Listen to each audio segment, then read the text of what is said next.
पासून 1.5 तास शास्त्रीय विवेचन सुरू होतं आपल्या बाळाविषयी आणि सगळेजण मनापासून ऐकत होते. त्याचं एकच कारण आहे की आपल्या लेकरावर खूप प्रेम आहे. फक्त ते प्रेम नेमकं त्या लेकराला घडवण्यामध्ये शास्त्रीय पद्धतीनं कसं असावं याच्याविषयीचं चिंतन झालं. हा खूप मोठा विषय. सुरुवातीची जी शिबिर होती आपली पालकत्वाची ती 2-2 दिवसाची होती. पण परत असं लक्षात आलं की पुन्हा कोणच यायला तयार नाही. म्हणजे नोंदणी 10-15 एवढ्याच जोडप्यांची व्हायची. आपण दोघांना बोलवायचो. मग असं लक्षात आलं की ही कधी येऊ शकतील, तर निदान समारोपाला तरी येतील. तरी पण आयांची संख्या जास्त आहे, बापांची कमी आहे. म्हणजे सगळा रोल आयांच्यावरच ढकलून दिलाय. म्हणजे हे अनुभवातून 25व्या वर्षी मग म्हटलं की हे व्हायला पाहिजे. कारण आमचा तो 2-2 दिवसाचा जो अनुभव होता त्याच्यामध्ये सायकॉलॉजिस्ट असायचे, गुन्हेगारांच्यावर काम करणारे अधिकारी असायचे, शिक्षण तज्ज्ञ असायचे, बाल शिक्षण तज्ज्ञ असायचे. असे खूप छान रिसोर्स पर्सन त्या पहिल्या शिबिरांच्या मध्ये 2 दिवसाच्या शिबिरामध्ये. आणि फक्त पालकांना आईवडिलांनाच बोलवलं जायचं आणि ते 2 दिवसाचं शिबिर व्हायचं. पुन्हा संख्या घटायला लागली आणि मग लक्षात आलं की मग हे 1 तासापर्यंत कसं आणावं, 1.5-2 तासापर्यंत कसं आणावं. आणि गेल्या वर्षीचा तर अनुभव आमचा खूपच, म्हणजे आम्ही आत होतो ह्या पत्र्याच्या ह्याच्यात, उष्णता ही मे महिन्याची 40-45 डिग्री सेंटीग्रेड. आणि म्हणून ही संध्याकाळ मला बरी वाटते. आता बरं वाटतं ना फेज. सुरुवातीला जरा सगळ्यांच्या हातात रुमाल होता 5:30 वाजता, लय भारी. रुमाल होता आणि खूप छान ऐकलं गेलं. मुलं जेवताहेत आपली आणि जेवल्यानंतर अजून एक अर्धा तास आपल्या हातामध्ये, अजून पाऊण तास दत्तादादा आपलं सर्वांचं मातृपितृपूजन घेणार आहे आणि मग संपणार आहे. कारण तुम्ही घरातून ठरवूनच आलाय की आजचा दिवस लेकरासाठी, म्हणजे प्रवासासहित ठरवून आलेला आहे. म्हणजे जसं गावाकडं आमंत्रण दिल्यानंतर चुलीला आवातनं दिलं जातं, तसं आजचं आवातनं तुम्हाला चुलीला आवातनं दिलेलं आहे. त्यामुळं घरी जाऊन शिट्टीचा आवाज ऐकायचा आणि मग जेवायला बसायचं आहे असं काही नाहीये. 2-3 गोष्टी मगाशी आपल्या चर्चेतून सगळ्यांच्या समोर आलं की आपलं बाळ हे आपल्या पोटी जन्माला आलंय आणि ते अनमोल आहे.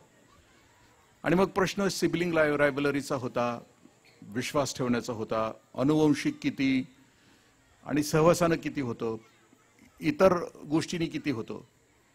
याच्यावर जे मी वाचले, माझं कदाचित शास्त्रीय नसेल पण मी थोडंफार वाचलं आहे त्याच्याविषयी आपल्याशी. कारण पालकत्व हा माझा विषय नाहीये. मी MS ॲग्री इकॉनॉमिक्स आहे. शासनामध्ये 25 वर्ष गुलामगिरी केल्यानंतर मग मी ह्या गोष्टी सगळ्या करतो आहे. आणि मग अभ्यास करून आताही पुस्तक मी घेऊन आलोय, विवेकी पालकत्व नावाचं आहे, अंजली जोशींचं आहे. की ह्याच्यामध्ये खूप मगाशी जशी माहिती सांगितली ती डोक्यामध्ये साठवून त्या क्षणाला आपल्याला त्या लेकराला तशा प्रकारचा प्रतिसाद देणं. कारण आम्ही सगळेजण, या देशातले सर्वजण आम्ही रिॲक्शनिस्ट आहोत, प्रतिक्रियावादी आहोत. आणि सिबलिंग रायव्हलरीचा शाप आहे आपल्याला. कारण रामायणामधला प्रत्येक भाऊ होता, तो प्रत्येक भाऊ म्हणायचा माझं ते पण तुझं आणि तुझं ते पण तुझंच म्हणायचं. पण रामायणानंतर महाभारत आलंय. महाभारतातला प्रत्येक भाऊ म्हणायचा तुझं ते पण माझं, माझं ते पण माझं. त्यामुळे ते अनुवंशिक आहे का काय कळायला मार्ग नाही अजूनपर्यंत आपल्यामध्ये जे सिबलिंग रायव्हलरी. लहानपणी माझा एक मित्र तसंच होतं की त्याची बहीण भाऊ दोघं भांडायचे, 9वी आणि 10वी. तो एक दिवशी त्यानं मला सहज फोन केला की हे काय करतंय. मग मी त्याला म्हटलं की रोज संध्याकाळी जेवताना दोघांना एकमेकाचा एक चांगला गुण सांगायला सांग आणि मगच जेवायला सांग. आत्तापर्यंत ते दोघं एकमेकाविषयी कागाळी करत होते, ही दिदी अशीच आहे, दादा असंच आहे. पण जेवायच्या अगोदर एकदा दिदीचा एक गुण सांगायचा, दादाचा एक चांगला गुण सांगायचा, दिवसभरामध्ये जो अनुभवाला आला तो. सुरुवातीला त्यानं असं सांगितलं की 8-10 दिवस सांगताना आवाज कमकुवत असायचा, हे दादा आहे बरा पण असा दिदी. पण 10-15 दिवसानंतर मात्र दोघं खूप म्हणजे सन्मानाने एकमेकाचा चांगला गुण, अत्यंत आत्मविश्वासाने एकमेकाला सांगायला लागले. आणि आता त्यांची दोघांची, म्हणजे ही घटना 10-15 वर्षापूर्वीचे, लग्न होऊन दोघांची लग्न झाली, अजूनही त्यांचं बॉन्डिंग चालू. It is individuality. म्हणजे प्रत्येक केस, म्हणजे ताई मगाशी सांगत होते की माझ्याकडे आल्यानंतर मी अभ्यास करून, कारण ती एकाच गोष्टीने नाहीये त्याच्या प्रभावित होत. माणूस वाढत असताना तो एकाच गोष्टीने नाही प्रभावित होत, त्याच्यावर अनेक गोष्टीचा प्रभाव आहे. आणि तो प्रभाव कशाचा आहे की जसं रॉबर्ट फ्रॉस्ट असं म्हणतो, the woods are lovely dark and deep but I have promises to keep and miles to go before I sleep and miles to go before I sleep. म्हणजे त्याचा सूर असा आहे. मला शिकवताना आमच्या सरांनी सांगितलेलं होतं की व्यक्तिमत्वावर कुटुंबाचा प्रभाव होतो, गल्लीचा प्रभाव होतो, गावाचा प्रभाव होतो, जातीचा प्रभाव होतो, धर्माचा प्रभाव होतो, देशाचा प्रभाव होतो. आणि या सगळ्या समग्रतेच्या प्रभावानं ते व्यक्तिमत्व वाढत असतं. मग आपलं लेकरू आपल्या पोटी जन्माला आलं, ते नेमकं वाढावं कसं, म्हणजे मगाशी सांगितलं, मगाशी ताईंनी MPCचा प्रश्न विचारला, MPC आणि UPC ही खरी गोष्ट आहे. 2-3 कोटी पोरं बसतायत भारतभरामध्ये UPSCला आणि सीट्स आहेत फक्त 800 ते 900 आणि त्यातल्या IASच्या सीट्स फक्त वरच्या 100 ते 150 सीट्स आहेत. MPSC मध्ये पण तसंच आहे की 10 ते 15 लाख मुलं बसतायत आणि सिलेक्ट होत आहेत 400 ते 500 मुलं होतात. आणि हे गणित आहे. आणि मग आमच्यासारखे चुकून गोळी लागलेले पास झालेले येतात आणि मग खूप सांगतात की मग हे असं असतंय तसं असतंय, मग प्रभावित झाले की 5-5, 6-6 वर्ष त्याच्यामध्ये जातात. त्या इकेगाई नावाच्या पुस्तकामध्ये खूप सुंदर सांगितले की आपलं आयुष्य आनंदानं घालवण्यासाठी आपलं ध्येय ठरवत असताना आपली क्षमता आणि आपली आवड याचं जे समन्वय आहे तो साधता आला. मला खूप म्हणजे पंतप्रधानांची भाषणं ऐकली की मला वाटतं की पंतप्रधान व्हायचं. पंतप्रधान होणं माझी आवड आहे, पण मी गावातल्या ग्रामपंचायतीला सुद्धा निवडून येऊ शकत नाही, ही माझी क्षमता आहे. मग क्षमता आणि आवड याचे गणित असावे. एक 2-3 म्हणजे अटेम्प्ट दिल्यानंतर MPSC आणि UPSCचे 2-3 अटेम्प्ट दिल्यानंतर समजून घ्यावं की आपण आता बाजूला सरकावं, आपण B प्लॅनसाठी जावं. म्हणजे हा विवेकी पालकत्वाचा भाग आहे, त्याच्यामध्ये कोणकोणत्या गोष्टी घालता येतील. दुसरी गोष्ट, हे शिबिर जे आहे आपण हे करत असताना या महिन्यामध्ये उन्हाळ्यामध्ये घेतो आणि बरेच वेळेला प्रतिकूल परिस्थिती खूप असते. म्हणजे सुदैवानं आपले सगळे, मला आल्यानंतर सगळेजण फीडबॅक देत होते की सुदैवानं यावर्षी खूप म्हणजे निसर्गानं आपल्याला खूप सपोर्ट केला. म्हणजे पाऊस पडला, फॅन्स लावावे लागले नाहीत, गार सुटला. आत्ताचंही वातावरण आपलं परवाचं आटपाडीचं तर शिबिर संपत असताना पाऊस सुरू झाला. म्हणजे माझं भाषण संपलं आणि पाऊस सुरू झाला. ह्या कालावधीमध्ये या गोष्टी होतात. आणि जसं मगाशी ताई म्हटले की आता घरी गेल्यानंतर मुलं तुम्हाला सांगतील कसं कसं होतं. प्रतिकूल म्हणजे व्यवस्था हित करत असताना, शिबिरामध्ये निर्माण करत असताना त्या लेकराची अवस्था चांगली होते का, म्हणजे व्यवस्थेला ठोकरून देऊन तो चांगलं करू शकतोय का, राहू शकतोय का. कारण आत्ताची सगळ्यात वाईट गोष्ट कोणती आहे तर एकच बाळ आहे आणि ते इतकं सुरक्षित कवचामध्ये आहे की त्याला प्रतिकूल परिस्थितीला सामोरं कसं जावं या गोष्टीविषयी खूप अवघड केसेस आहेत. म्हणजे ते आत्महत्येची उदाहरणं असतील किंवा आणखीन कोणती उदाहरणं असतील. काही वर्षापूर्वी एका खूप मोठ्या अधिकाऱ्याचं लेकरू होतं इथं आणि त्यावेळेला हे संडास बाथरूमची सुद्धा व्यवस्था नव्हती आणि त्यावेळेला चऱ्याचे संडास आम्ही तिकडे काढले. म्हणजे चऱ्याला तिथं टमरळे ठेवलेले होते, तिथं ते बॅरल भरून ठेवलेला होता. लेकरांना संडास आले की तिकडे जायचं, स्वयंसेवक त्यांना रात्रीच आलं तर घेऊन जायचे. मग त्या काळात त्या लेकराला कमोडची सवय होती आणि 4 दिवस ह्यात गडी जाम झाला. आणि मग तो एक दिवशी आला, म्हटलं काका मला सोडा. म्हटलं का नाही, म्हटलं झालंच नाही, पोटात दुखतोय. मी म्हटलं तुझ्या वडिलाला विचारूया. मग त्याच्या वडिलाला फोन करून विचारलं काय करायचं सर, पाठवायचं का. आता माझे बॉस होते ते म्हटले इंद्रजित पोट फुटून मेला तरी चालेल पण त्याला सोडायचं नाही.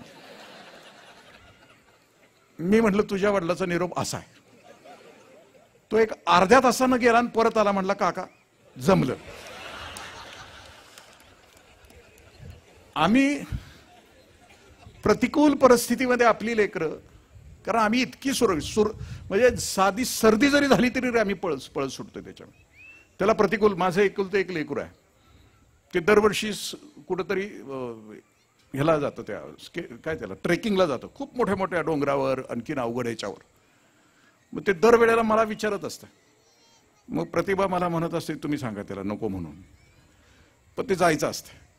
मग तो जात राहतो आहे. म्हणजे त्याच्या ज्या अनेक चिंता आहेत तुमच्या माझ्या मनामध्ये, तर या प्रतिकूल परिस्थितीमध्ये आपण त्याला घालायला तयार नसतो. तुम्ही ते उदाहरण ऐकलं असेल की त्या झुलॉजीचे प्राध्यापक, त्या कोशातून ते फुलपाखरू बाहेर पडत नाही आणि ती क्रिया ते प्राध्यापक आपल्या त्या मुलांच्या समोर ठेवतायत आणि म्हणतात बघा ते फुलपाखरू त्या कोशातून कसं बाहेर पडते त्याचं निरीक्षण करा. निरीक्षणासाठी सोडून ते प्राध्यापक निघून गेले दूर. आणि दूर निघून गेल्यानंतर असं लक्षात आलं की ते पाखरू त्या कोशातून बाहेर पडत असताना खूप धडपडत होतो. ते बाहेर पडत असताना त्याची ते हाल त्यातल्या एका लेकराला बघवले नाहीत. खूप सिंपती त्याच्या डोक्यात असेल. म्हणजे पशुपक्ष्यांच्यावर प्रेम करा याचा खूप मोठा आघात त्याच्यावर झाला असेल जन्मापासून, आणि त्याला ते हाल बघवले नाहीत. मग त्यानं ते जे होल होतं त्या कोशाचं ते मोठं केलं आणि ते फुलपाखरू बाहेर आली, काही क्षणामध्ये मरून गेले. प्राध्यापक आले आणि त्यांनी बघितलं तर ते म्हटले अरे असं कसं काय झालं. तर त्या सगळ्या मुलांनी सांगितलं की ते फुलपाखरू बाहेर येताना खूप धडपडत होतं आणि धडपडत असताना ते या दादाला आवडलं नाही, त्याचा तो संघर्ष आवडला नाही, त्याचं ते वेदना आवडल्या नाहीत म्हणून ते होल थोडंसं मोठं केलं आणि म्हणून ते बाहेर आले आणि गेलं. त्यावेळेला प्राध्यापक त्याला सांगतात की अरे राजा, ते ज्या वेळेला कोशातून बाहेर काढण्यासाठी तडफडत असतं, धडपडत असतं, त्यावेळेला त्याच्या पंखामध्ये बळ येत असतं आणि ते पंखामध्ये बळ जे येतं ते त्याच्या जगण्याचं बळ असतं भविष्यातलं, आणि त्या पंखामध्ये येणारं बळ ते उडण्याचं बळ असतं त्याचं. आणि ते जर त्याला नाही, ते बाहेर येतानाच नाही मिळालं तर त्याचा संघर्ष संपतो आणि ते मरून जातो. आता बाह्य जगामध्ये प्रचंड संघर्ष आहे तुमच्या माझ्या भोवताली. म्हणजे मी ज्या वेळेला संत साहित्य वाचतो त्यावेळेला ज्ञानोबराया येत असताना आपल्या जगण्याचा हेतू सांगतात की कलियुग आहे आणि कलियुगामध्ये ह्या सगळ्या विकृती आहेत, नरक आहे, बाहेरचं समाज आणि जग म्हणजे नरक आहे. तर माऊली असं म्हणतात की माझा जन्म कशासाठी आहे की या नरकामध्ये जे चांगल्या प्रवृत्तीची लोक आहेत त्यांना मला एकत्र आणायचं आहे आणि मला स्वर्ग निर्माण करायचा. मग हा जो हेतू आहे आपला इथं येण्यामध्ये, हाच हेतू आहे की एक बाहेरच्या प्रतिकूल परिस्थितीशी संघर्ष करून एक सकारात्मक चांगली भविष्यातली पिढी आपल्याला जन्माला घालता येईल का, त्यासाठीचा हा संघर्ष आहे. मी ह्या पुस्तकामध्ये मगाशी जे ताईंचा अनेक गोष्टीचा जो उल्लेख झाला त्याच्यामध्ये एक हे पुस्तक आहे विवेकी पालकत्व, अंजली जोशी, त्यातले मी नोट्स काही काढले. त्याच्यात एक नोट्स आपल्याशी करतो की एकदा जंगलातल्या वाघानं एकदा सगळ्या प्राण्यांची बैठक बोलवली आणि त्यानं असं ठरवलं की तो वाघ खूप दिवस माणसाच्या सहवासात राहिला होता आणि त्यामुळे त्याला वाटलं की माणूस जो त्याच्या पिल्लांना वाढवतोय तशी जंगलातली सगळ्या पशुपक्ष्यांच्या प्राण्यांनी आपली पिल्लं वाढवली पाहिजे. म्हणजे कशी वाढवली पाहिजेत की आपल्या एकाच लेकरामध्ये सोनू निगम पण असला पाहिजे, राकेश शर्मा पण असला पाहिजे आणि सगळे म्हणजे सगळ्या बुद्धिमत्ता त्या लेकरामध्ये असल्या पाहिजे. तसं प्रत्येक प्राण्याच्या प्रत्येक लेकरामध्ये हे ऑलराऊंडर असलं पाहिजे अशी त्याने बैठक घेतली. माणसाच्या सहवासात झाल्यानंतर माणसा इतकी बाधा जगामध्ये कुणालाच होत नाही, तो मग कुठल्याही क्षेत्रामध्ये असू दे, आपल्या सगळ्यांच्या लक्षात येईल. मग ही बाधा घेऊन आलेला तो, मग त्यानं बैठक घेतली आणि तो म्हटला की ह्युमन थेरपी आपल्याला या जंगलातल्या सगळ्या प्राण्यांच्या भविष्यातल्या पोरांच्यासाठी वापरायची. वाघाचं भाषण इतकं प्रभावी होतं की सगळ्यांनी टाळ्या वाजवल्या आणि ठरवलं की आपली पुढची पिढी सगळ्यांनी ऑलराऊंडर करायची, अष्टपैलू करायचे. तो गायक असला पाहिजे, तो खेळाडू असला पाहिजे, तो आणखीन कुणी असला पाहिजे, जे तुम्हाला आम्हाला वाटतं ते सगळ्यांना, तो सगळ्यामध्ये तो असला पाहिजे. मग ठरवलं. मग तो पहिला प्राणी त्याच्यातला होता. मग त्यांनी काही याच्यात उदाहरणं दिलीत की बदक, आणि त्या बदकाला खरं तर पोहता येतं, पण अष्टपैलू करायचं असेल तर त्याला धावता आलं पाहिजे, त्याला धावता आलं पाहिजे, त्याला उडता आलं पाहिजे, त्याला डोंगर चढता आला पाहिजे. मग वडिलांनी सुरू केला, त्याच्यावर अत्याचार सुरू केला की तुला हे सगळं आलं पाहिजे. जसं की आमचे पाहुणे आता डोबल साहेब म्हटले की पोराला द्यायचं का, ध्येय द्यायचं का, असं पहिल्यांदा, आणि ते ध्येयानुसार त्याला पाठवायचं का पुढे. मग ते ध्येय तुम्ही देणार आणि ते पळणार असं नसतंय ना. ते तुम्ही एक सिंहाची थेरपी आहे ध्येय निश्चित करण्याची. म्हणजे सिंह किंवा सिंहीण आपल्या लेकराला घडवत असताना, जगायच्या लायकीचं करत असताना, तो सिंह आणि सिंहीण काय करतो, पहिल्यांदा लर्निंग आहे, पुन्हा ट्रेनिंग आहे. म्हणजे ते बछडं जन्माला आलं की ते घेऊन जात आहे शिकारीला जाताना, आपल्या पिल्लांना घेऊन जात आहे सिंह, आणि त्याला दाखवतोय बघ मी कशी शिकार करतोय, मी पंचा कसा मारतोय बघ, त्याचा फाडतोय कसा बघ, दॅट इज लर्निंग. मग पुन्हा लर्निंग झाल्यानंतर तो सिंहीण आणि सिंह त्या बछड्याला ट्रेनिंग देत आहेत की चल माझ्यासोबत आणि एक छोटे छोटे शिकार कर, नाश्त्याच्या, म्हणजे एखादा ससा, एखादा हरण, किरकोळ शिकारी तू कर, म्हणजे ट्रेनिंग देत आहे, तू आत्ताच पाहिजे तशी शिकार करू नको. आणि मग मोठ्या शिकारी करण्याचं गम्य त्याला सांगतंय. मग हे पालकत्वाचा रोल कोणता आहे, पहिल्यांदा लर्निंग आणि पुन्हा ट्रेनिंग, आणि ट्रेनिंग दिल्यानंतर त्याचा विकास. मग ते पुन्हा म्हणते की कशी शिकार करायची असते, की मला ठरवलं की आज मला हेच पाहिजे, म्हणजे आज मला अमकीच शिकार पाहिजे. जशी रविवारी काळी पिशवी घेऊन जाणारे ठरवतात की आज कुठलं आणायचं, म्हणजे बोलाई आणायचं, चिकन आणायची का कुठलं, ज्याचा जसं आवड असतं ते ठरवतं ना त्या दिवशी. इव्हन तिथं गेल्यानंतर सुद्धा त्याचे चॉईसेस असतात, टर्किश टावेलचे तुकडे, पुंगळ्या, फुटकुळ्या, फर्रा, कलेजा, तिचं चॉईस असते ना. तसं ते सिंह म्हणतं की तुला जो आवड आहे ना ते ठरवून टाके, आज काय पाहिजे तुला. मग ते मिळाल्याशिवाय तू उठायचं नाही म्हणतो. मग तो एक एक सिंह त्याला आवडणारी डिश सापडेपर्यंत तो दबा धरून बसलेला असतो त्याच्यावर. 8-8, 9-9, 10-10 तास. मग तो असं म्हणतो, सिंहासारखं जर लेकरू करायचं असलं तर त्या आईबापाला संयम शिकवावा लागेल आपल्या पोराला, तितक्या ताकदीचं. तुला IAS व्हायचंय ना, तर 8, 10, 15 तासाचा रोज मनापासून अभ्यास करावा लागेल. एकदा नापास झाला तर त्याच्यावर मात करून तुला पुन्हा एकदा उठावं लागेल आणि तुझ्या आयुष्यामध्ये त्याच्यामध्ये यश मिळवावं लागेल. म्हणजे तो संयम. आणि आल्यानंतर म्हणजे शिकार टप्प्यात आल्यानंतरचा शब्द तिकडच्या कोणाला लावू नका. शिकार टप्प्यात आल्यानंतर, सध्या वातावरण गढूळ आहे त्यामुळे टप्प्यात आलेला शब्द कुणीतरी वापरलेला आहे. तर टप्प्यात आल्यानंतर तो जो मागं लागतो सिंह किंवा सिंहीण, ती जोपर्यंत मिळत नाही, मग ती झाडावर चढू द्या, समुद्रात जाऊ द्या, नदीत जाऊ द्या, ती शिकार तो सिंह सोडत नाही. म्हणजे संयमानंतरचा पुढचा गुण त्याला ते ध्येय ठरवत असताना कोणता असेल तर तो असेल की तो त्याच्या आयुष्यामध्ये जे ठरवलंय तो यशस्वी झालाच पाहिजे त्याच्या आयुष्यामध्ये. एक खूप मोठे लेखक होते, परदेशात होते. परदेशात लव्ह ब्रेक झाला, भारतात आले आणि मग त्यांना स्त्रियांच्या विषयी नकारात्मकता आली. ते दिल्लीच्या आकाशवाणी केंद्राचे प्रमुख होते आणि ते स्त्री केबिनमध्ये येऊ द्यायची नाही, बाहेर PA ला सांगून ठेवलं होतं माझ्या खोलीत स्त्री येता कामा नये. पण पंजाबची एक आकाशवाणी केंद्राची यायची, ती अधिकारी यायची, ती डायरेक्ट घुसायची. आणि मग ते झालं दोघांचं. पुन्हा भारतात आल्यानंतर सुद्धा त्यांचं प्रेम झालं. ते इंग्लंडमध्ये असताना त्यांना IAS होता आलं नाही. मग इथं आल्यानंतर ते लव्ह मॅरेज झाल्यानंतर लवकर गेले. त्यांना एक काहीतरी आजार झाला आणि ते लवकर गेले. मृत्यूच्या वेळेला त्यांनी बायकोला असं सांगितलं की माझे 2 इच्छा आहेत.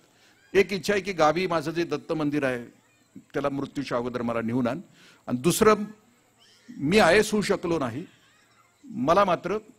तू मात्र माझं लेकरू आहे, आपल्या दोघांचं लेकरू आहे, त्याला तू IAS कर. आणि मग त्या आईनी म्हणजे त्याला तिथपासून त्याचं जे संगोपन होतं म्हणजे त्याच्या 3 वर्षापासूनचं ते असं ट्रेनिंग दिलं की ते IAS झाले, अमेरिकेचे राजदूत झाले आणि रिटायर झाले.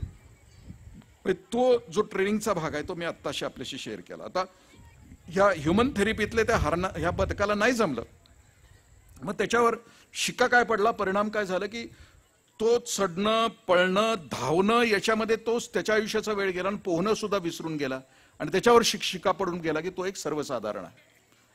आपल्या मुलाला या गोष्टी देत असताना मगाशी ताईंनी सांगितलं की त्याच्यातला म्हणजे मल्टिपल इंटेलिजन्सच्या गोष्टीविषयी आणखीन पुढच्या 10 मिनिटांमध्ये बोलतो. दुसरं, तो गरुडाच्या आई वडिलांनी पण ठरवलं की आपलं पोरगं उंच उडतंय तर त्याची ती क्षमता आहे तर त्याला आणखीन उंच उडायला शिकू.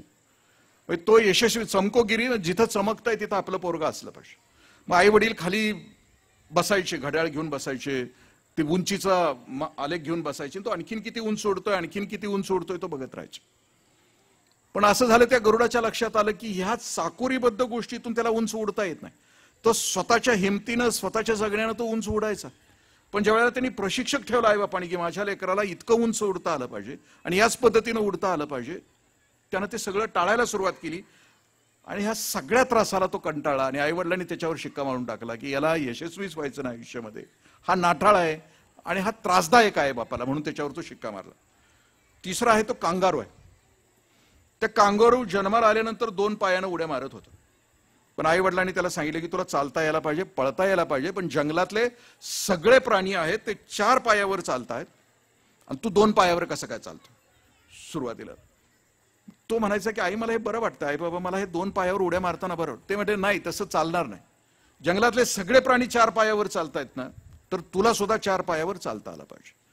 जगातले सगळे विद्यार्थी इंजिनिअरिंगला आणि मेडिकलला लातूर पॅटर्न आणि कोटा पॅटर्नला जातात ना, सगळ्या पोरांना नोटा छापायचं मशीन व्हायचं आहे ना, तुला सुद्धा नोटा छापायचं मशीनच झालं पाहिजे. 2 पायावर उड्या तुला मारता येणार नाही. कारण आम्हाला, मी एक पुस्तक आपल्याशी शेअर करेन, या जीवनाचं करायचं काय म्हणून, खूप छान आहे. म्हणजे आता मुलं तुमची पोस्ट किशोरवयीन जातील ना, अभय बंग सरांचं पुस्तक आहे ते. त्याला टार्गेट ठरवत असताना कोणतं टार्गेट त्यानं निवडावं, कसं निवडावं याच्याविषयी त्यांनी 3 सूत्र दिली.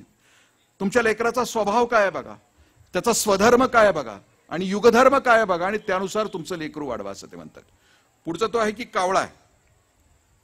कावळा आई बाबांना म्हणतोय की आई बाबा मला उडता येते पण मला पळता पण यायचं आहे, मला पळायचं आहे, मला उंच चढायचं आहे. आई वडील ते म्हणतात की तू आहेस एकतर काळा, तुझ्यात काय ते शक्य नाही. आईवडिलांच्या शिक्क्यामुळे कावळा असा ठरवतो की मी कूच कामी आहे, मला नाही जगता येणार, आणि तो कमकुवत आयुष्य त्याचं जगतोय. मग अशी ताईंनी सांगितलं की लेबल, आईवडिलांनी सांगितलं की तू असा आहेस तर तू तोच धारणा करून बसतो आणि तो पुढे जगत राहतो. पुढचा आहे ते हरिण. हरिण पळते आहे. मग आईनं ठरवलं की आपलं पोरगं पळायला शिकवायचं. मग पुन्हा तीच गोष्ट, तो ट्रेनर येतो आहे, तो शिकवतो आहे, एवढ्या वेळात एवढं पळायला पाहिजे. मग त्याच्या लक्षात, त्याच्या डोक्यात एक येतं की मला पळायचं आहे आणि मला यशस्वी व्हायचं, आणि मी जगाच्या बाजारात यशस्वी झालो या क्षेत्रामध्ये, मला कुणीतरी विशेष व्हायचं. आपल्या लेकराला आपण जर शिकवलं की तुला कुणीतरी विशेष व्हायचं आहे, तर त्याच्यावरचा जो ताण आहे आणि त्याच्या लक्षात आलं की मला विशेष होता येणार नाही, तर तो एक अक्षम होतो, असं अंजलीताई याच्यामध्ये म्हणतात. पुढचा आहे ते फुलपाखरू आहे. त्या फुलपाखराला नाही, मला त्याला पळायचं नाही, त्याला धावायचं नाही, त्याला वर चढायचं नाही, त्याला मस्त जगायचं. पण त्याच्यावर इतकं हॅमरिंग करतायत आहे बाबा की ते फुलपाखरू कमकुवत होत आहे आणि आत्महत्या करतं निगेटिव्हिटी. आणि ते लास्ट आहे तो हत्ती आहे. ते मग अशी शेवट जो ताईंनी केला होता की तो हत्ती आहे. आई वडिलांच्या लक्षात येते की याची चाल संथ आहे, याचं जगणं बरोबर आहे, तर याला फक्त याच चालीमध्ये आपण सहकार्य करू, त्याला प्रेरणा देऊ आणि त्याच्याप्रमाणे तो जगत राहील. म्हणजे विवेकी पालकत्वामध्ये ते असं म्हणतात की त्या लेकराशी आपण समन्वय साधून त्याच्या आयुष्यातल्या ज्या गुणवत्ता आहेत त्या गुणवत्ता आपल्याला पलीकडे घेऊन जाता येतील का, त्या ओळख असताना दुसरा पालकत्वाचा जो मुद्दा आहे तो आहे मल्टिपल इंटेलिजन्स. जर दिशी सांगतो, आपली पोरं कशी आहेत आपल्याला ओळखता आलं पाहिजे. गेल्या वर्षी ताईने तो विषय घेतलेला होता, आपलं मूल ओळखावंच. आता मूल ओळखायचं कसं की त्याच्यामध्ये अनेक प्रकारच्या बुद्धिमत्ता आहे. पहिल्या प्रकारची बुद्धिमत्ता आहे ते भाषिक बुद्धिमत्ता म्हणून आहे. ते पोरग घरात आल्यानंतर थापा मारत असेल, निबार बोलत असेल, आता घरी आलेल्या जर कंटिन्युअस त्याची कॅसेट 3-4 दिवस चाललेली असेल, अगदी न अडखळता चालू असेल आणि शब्दावर त्याचं सामर्थ्य असेल, तर समजून चालायचं की हे निवेदक तरी होणार आहे किंवा वक्ता तरी होणार, माझ्यासारखं पोपट तरी होणार आहे.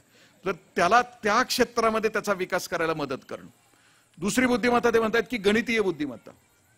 म्हणजे काय आणायला गेलं तर ते हिशोब बरोबर करतंय, त्याचं लॉजिक चांगलं आहे.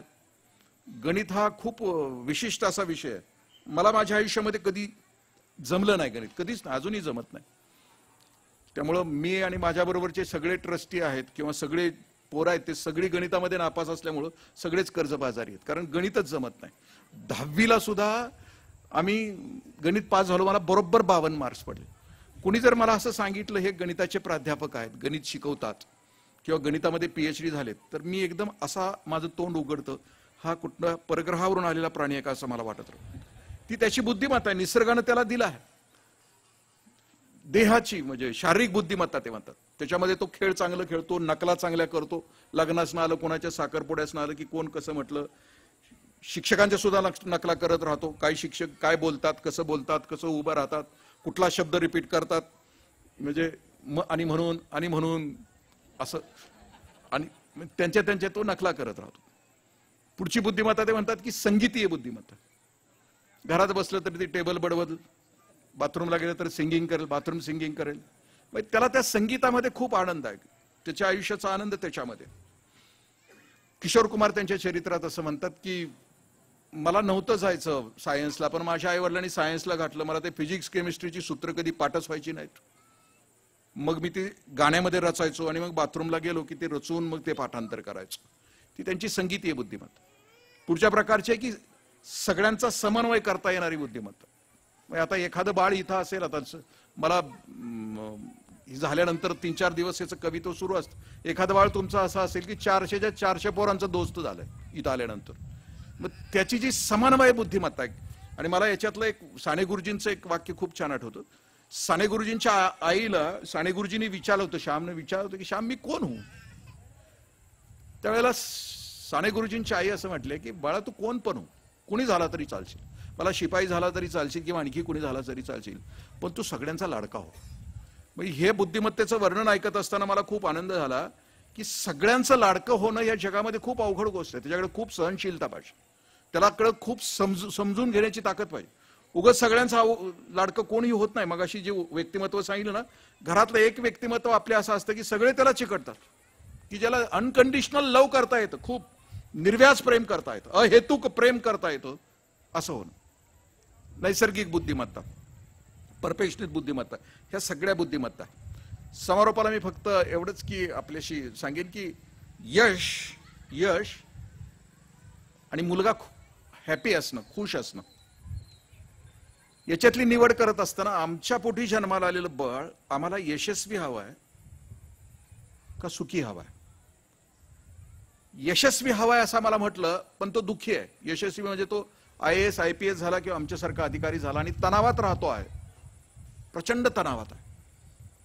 तुम्हाला तो आवडेल का? तपासा. यश आणि खुश राहणं, त्याचा हॅपीनेस, याच्यामध्ये कुणाची निवड करावी लागेल? आईबाप म्हणून आपल्याला स्वतःला तपासावं लागेल.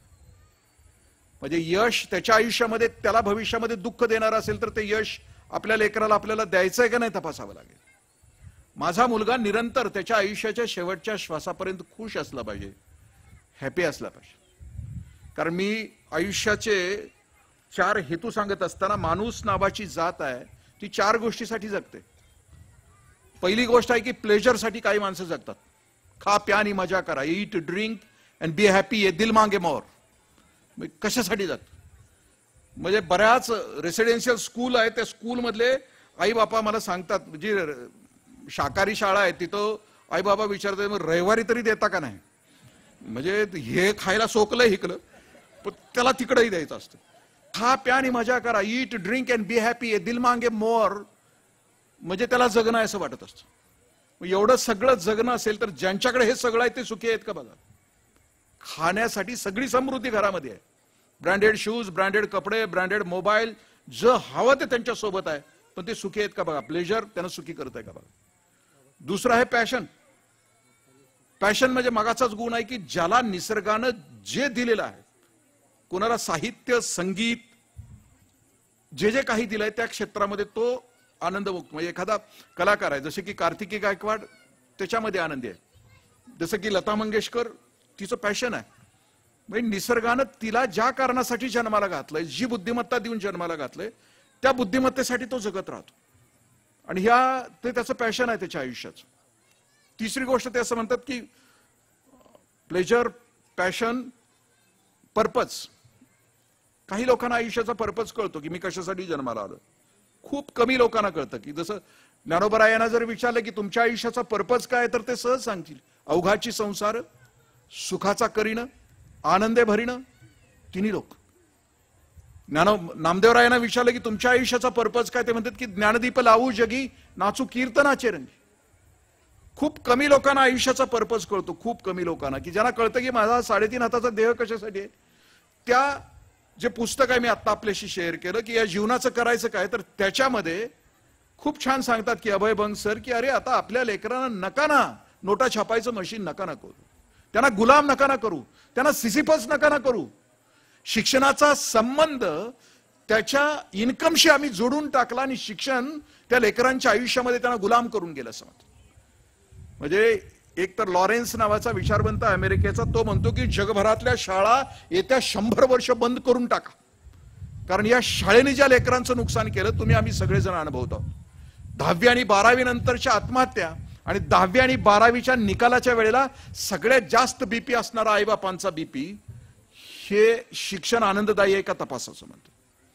मग त्या क्षेत्रामध्ये मी म्हटलं की तो असं म्हणतात की त्या लेकराला सांगा ना तुझा स्वभाव काय बघ, तू इंट्रोवर्ट आहे, तो एक्स्ट्रावर्ट आहे. सिंपती आणि एम्पथी त्याला इतकी शिकवा की त्याच्या भोवतालचं त्याचं जे दुःख आहे ते दुःख संपवण्याचा त्याला त्याच्या आयुष्यामध्ये पर्पज द्या. तुम्ही त्याला सिसिफस कराल म्हणजे नोकरी किंवा 3 गोष्टीमध्ये ते असं म्हणतात की पॅकेज, प्रेस्टीज आणि प्रॉपर्टी, 3 P साठी तुमची आमची पोरं आपण वाढवणार आहोत का? पॅकेजसाठी आमची पोरं आम्ही वाढवायची का? प्रेस्टीजसाठी वाढवायची का? प्रॉपर्टीसाठी वाढवायची का? तो ध्येय आहे का त्या लेकराचं? मग ज्यांच्याकडे पॅकेज आहे, प्रेस्टीज आहे आणि जे प्रॉपर्टी आहेत हे सगळे सुखी आहेत का? बघा, तपासा. परवा एक लग्न झालं, त्या लग्नामध्ये 400-500 कोटी काहीतरी खर्च झाले. त्या कोटीमध्ये जी नर्तकी आणली होती तिला 73 कोटी मानधन दिलं. तिनं जे नृत्य करण्यासाठी ते आणलेलं होतं काय साहित्य, बोटीनं 13 ट्रक आणलेले होते. 73 कोटी दिले त्यांनी. मला जाण्या येण्याचं सुद्धा कोण देत नाही. हे लग्न संपन्न झाल्यानंतर ते एक शेवटचं भाषण आहे, मी हे सगळं करू शकतो, पण माझ्या लेकराला भस्म्या रोग आहे, स्टिरॉइड घ्यावं लागतं, सगळं माझ्याकडे आहे, पण तो नाहीये सुखी होत. म्हणजे यासाठी आहे का? म्हणजे गुलामी. म्हणजे ते सर असं उदाहरण देत आहेत, सिसिफसचं उदाहरण देत आहेत. प्लॅकेज, प्रेस्टिज आणि प्रॉपर्टीमध्ये अख्खा माणसाचा विनाश कसा होतो, ज्याला कळालेलंच नाही जीवनाचा अर्थ, त्या लेकराचा, त्या माणसाचा विनाश कसा होतो. ग्रीकमध्ये तो सिसिफस नावाचा राजा आहे, माणूस आहे, आणि त्याला तो ग्रीकचा राजा आहे, त्या सिसिफसला एक शिक्षा देतोय. ती शिक्षा कुठली देतोय? त्याच्या गावातला एक दगड आहे, गोल दगड आहे, आणि तो गोल दगड असा तो वर, त्याच्या गावात टेकडी आहे, त्या टेकडीच्या वर नेऊन ठेवायला सांगतोय. पण तो दगड इतका विचित्र आहे, तो आपल्या सगळ्यांच्या सारखाच आहे, तो लगेच रात्री खाली येतोय. मग पुन्हा सकाळी त्या सिसिफसनं तो उचलायचा दगड, आणि दिवसभर मरेपर्यंत सिसिफस रोज सकाळी तो दगड वर ढकलत ढकलत नेतो दिवसभर, संध्याकाळी वर ठेवतो, वरून तो दगड खाली येतो, सिसिफस उठतो, दगड ढकलतो, पठारावर नेतो, आणि अशातच त्याचं आयुष्य संपतं. आता माझ्यासारखे नोकरदार सकाळी उठतात, 10 वाजता डब्बा, दुपारी डब्बा, संध्याकाळी ऑफिस सुटलं की घरी. सिसिफस हा नोकरदार सिसिफस रोज उठतो आहे, रोजचा तो दगड वर नेतो आहे, सकाळी दगड खाली आलेला पुन्हा वर नेतो आहे, आणि त्याच्या आयुष्याचा चोथा चोथा होतो आहे. त्याच्यासाठी आहे एक आयुष्य. मग त्याचं उत्तर त्यांनी सांगितलंय की त्याला हॅपीनेस, स्वभाव, दुसरं म्हणतात की त्याचा स्वधर्म कोणता आहे, त्याच्यामध्ये खूप क्षमता आहेत, खूप ताकद आहे.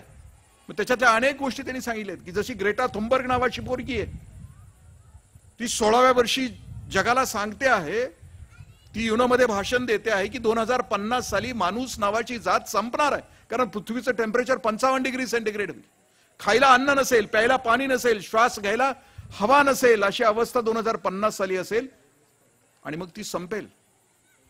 मग ती कशी जगेल? मग ती विचारते प्रश्न. तिचं 4 मिनिटं आणि 52 सेकंदाचं ही एक चिंगारी आहे, म्हणजे ग्रेटा थुनबर्ग नावाची चिंगारी आहे ती. म्हणजे त्याला शिकवत असताना त्याचा स्वभाव कोणता आहे ते म्हणतात की व्हा ना, आपल्या लेकरांना चिंगारी करा ना, मशाल करा ना, त्यांना प्रकाशमान करा ना. आणि युगधर्म सांगत असताना त्या लेकराला ते असं सांगतायत की बाळा, त्याला सांगा की तू जन्माला आला त्यावेळेला जे दुःख होतं ना, तू मरताना या जगातलं एक तरी दुःख कमी करून निघून गेलास. म्हणजे तुझा युगधर्म काय की तुझ्या असण्यानं या पृथ्वी तलावरची तुझी जी भेट होती छोट्या काळासाठी, ती भेट तुझी होती, त्या भेटीमध्ये तू काय केलंस? थोडा तरी प्रकाश या जगाला तू दिलास का? आणि देऊन तू निघून गेलास का, असा प्रश्न. अपमान सहन करण्याची ताकद. मी आपल्याला एक उदाहरण देईल, आपण वाचलं असेल किंवा पाहिलं असेल. यावर्षी उत्तर प्रदेशच्या 10वीच्या परीक्षेमध्ये एक मुलगी पहिली आली, तिचं नाव मी विसरलो, टॉप लावले. उत्तर प्रदेशच्या 10वीच्या परीक्षेला ती टॉप आले. दुर्दैवानं तिच्या चेहऱ्यावर केस आहेत, आणि ते केस असल्यामुळं ती टॉपर आली, कौतुकी तिच्या वाट्याला आलं, पण ती ट्रोल इतकी झाली. तुमच्या माझ्या देशामध्ये ट्रोलर्सची जी गँग आहे ना, ही कुठनं निर्माण झाली आम्हाला कळायला. म्हणजे आमच्याच पोटी जन्माला आलेली ही कार्टी. तुम्ही ट्रोलिंग बघा प्रत्येकाच्या खालचं. या मुलीच्या विषयी भारतभरातून तिचं ट्रोलिंग कशासाठी झालं, तर तिच्या चेहऱ्यावर केस आहेत, तिच्या ओठावर केस आहेत, तिच्या गालावर केस आहेत, आणि ती UPSCच्या परीक्षेमध्ये पहिली आली. भयंकर ट्रोलिंग तिला सोसलं. आणि त्यानंतर एक 3 महिन्यानंतर तिचं एक इंटरव्ह्यू आहे, आणि त्या इंटरव्ह्यू मध्ये ती हसते आहे, आणि ते हसून असं उत्तर देते की बरं झालं माझ्या चेहऱ्यावर केस आहेत, मी या 2-3 महिन्यामध्ये प्रसिद्धीला तरी आले, म्हणते भारतभरामध्ये मी लोकांच्या पर्यंत तरी पोहोचले. आणि एवढं काय, त्याचं शास्त्र इतकं प्रगत झालंय की ते केस मी कधीही काढू शकते. 10वीतली पोरगी ज्या वेळेला असं विश्वास, म्हणजे या अपमानाला उत्तर देते, त्यावेळेला तिच्या आई वडिलांनी काय तिचं संगोपन केलं असेल. जगातल्या कुठल्याही अपमानाच्या विरुद्ध तू समर्थपणे उभं राहिलं पाहिजेस, आणि त्या अपमानाला आपल्या अस्तित्वानं, आपल्या जगण्यानं तू उत्तर दिलं पाहिजेस. इतक्या ताकदीचं संगोपन तिचं होतं. समारोपाकडे येत असताना फक्त एकच गोष्ट आपल्याशी शेअर करायची आहे की आपलं लेकरू आपल्यासोबत किंवा आपण जे घडवणार आहोत ते सुखी आणि खुश असलं पाहिजे आणि त्यासाठीचीच धडपड असली पाहिजे. तुम्ही आजूबाजूला बघा, आम्ही जो नरक करून टाकला आहे सगळ्याचा, त्या नरकाला आपल्या लेकरांना आपल्या परीने उत्तर दिलं पाहिजे. खूप भयानक परिस्थिती आहे, ट्रोलिंगची आहे किंवा आणखीन अनेक गोष्टीची आहे. तुम्ही माझी आईबाबांच्या वरची व्याख्यानं ऐकली असतील तर माझ्या प्रत्येक व्याख्यानाचा समारोपच मी त्याच्यामध्ये करतो आहे की आपल्या सगळ्यांना की जे विचार करत आहेत, आपल्या लेकरांच्या विषयी संवेदनशील आहेत, आपल्या सगळ्यांना मिळून आपला एक असा समाज तयार करावा लागेल की आपली लेकरं जगाच्या बाजारात दुःखी झाल्यानंतर ती आपल्याकडं आपल्या जर परिवारामध्ये आली तर त्यांना त्यांच्या आयुष्यामध्ये ते सुख मिळेल किंवा त्या विकृतीला टक्कर देण्याचं सामर्थ्य त्यांच्या आयुष्यामध्ये मिळेल, तो विश्वास त्यांच्या आयुष्यामध्ये निर्माण होईल. ते जर आपण करू शकलो तर एक चांगली गोष्ट त्यांच्या आयुष्यामध्ये आपण निर्माण करू शकू. आता 2-5 मिनिटामध्ये आपली मुलं येत आहेत, आल्यानंतर आपल्या सोबत ती राहतील. मातृपितृ पूजन करू. जेवण खूप भारी आहे, थोडं उशीर लागेल, शिस्तीत घेतलं तर होईल, कारण आपल्या सगळ्यांच्या लक्षात येईल आपली मुलं सांभाळत असताना इथं 150 कार्यकर्ते आहेत. एका लेकरा 10 जणांचा गट सांभाळायला 3 जण आहेत. जेवण वाढताना त्या मुलांनी कुठलाही दंगा कसलंच केलं नाही. प्रत्येकाच्या त्यांना दिलेलं जे काउंटर होतं त्या प्रत्येक काउंटरवर ह्या 6-7 दिवसामध्ये लेकरांनी कुठंच गडबड केली नाही, गोंधळ केली नाहीत. आता त्या लेकरांची तुम्ही वडील आहात,